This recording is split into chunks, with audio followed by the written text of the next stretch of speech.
Attribute selectors were introduced in CSS 2, but lack of support in Internet Explorer 6 prevented their adoption. So what is an attribute selector? It matches an attribute in an element's opening tag, and optionally matches the attribute's value or part of the attribute's value. And it's been supported by all browsers since Internet Explorer 7. The basic attribute selectors look like this. In this example, LM represents the tag name and ATTR represents the name of the attribute, which goes between a pair of square brackets. Putting the attribute name in quotes is optional. This type of attribute selector matches regardless of the attribute's value. Then ATTR equals some value matches if the attribute has that exact value. Again, it doesn't matter if you put the value in quotes. And finally, inserting a tilde between the attribute name and the equals sign matches if the attribute is a space-separated list of values that contains an exact match for some value. That might be a little bit difficult to understand in theory. It's better to see it in practice. This page contains 3 images, but the second image doesn't have an alt attribute. So what I'm going to do is create an attribute selector which will put a border around images that have got an alt attribute, but it will ignore any image that doesn't have one. So go into the style sheet and create the attribute selector img, open square bracket, alt, close square bracket, and then we'll set it to have a border which is 5 pixels, and we'll choose a color for it, make it 900, which is a sort of dark maroon, and solid. And you can see that I've now got a border around the first image, but not around the second, and there is a border around the third image.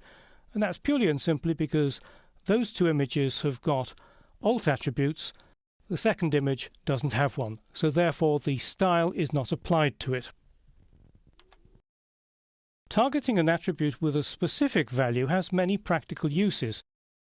The styles for this form include this style definition for label, which makes the label 100 pixels wide and displays as an inline block. If I turn on live view, you'll see the effect that it has. What's happened is that this one is too long, and so it's scrunched up within the 100 pixels. So I'd like to create a special rule simply for this particular one. So if we go into the HTML code, you can see that the label is for terms. It uses the for attribute, and the value of the attribute is terms. So I need to create a style rule for label, open square bracket, for equals terms, close square bracket, and then the width I set to auto. And if I refresh live view, you'll see that that one particular label is no longer constrained by the 100 pixel width. Now let's say you want to increase the width of the text input fields. If you create a style rule for the input tag, let's see what happens. Input, width, 250 pixels. And refresh live view. And you'll see that what has happened is that it's affected the radio buttons, the checkbox and the submit button, forcing the submit button to be far too wide, and also moving the labels for the radio buttons and checkbox out of position. However, we can solve this by using an attribute selector for type equals text. So if we just change that, type equals text, and refresh live view, everything is back to normal. I think you'll find that using attribute selectors that look for an exact value extremely useful. Not quite so useful is the attribute selector that looks for an exact match in a space-separated list of words. Just to give you an example of how it works, let's look at this page here, which is a copy of the earlier page. And if you look at the title attributes, we've got the word fish in this one and fish in this one. So it's a space-separated list of words. So it can create a selector that looks for any title that contains the word fish in a space-separated list of words. So, img, open square bracket, title, tilde equals fish, close square bracket, and then we'll give it a background color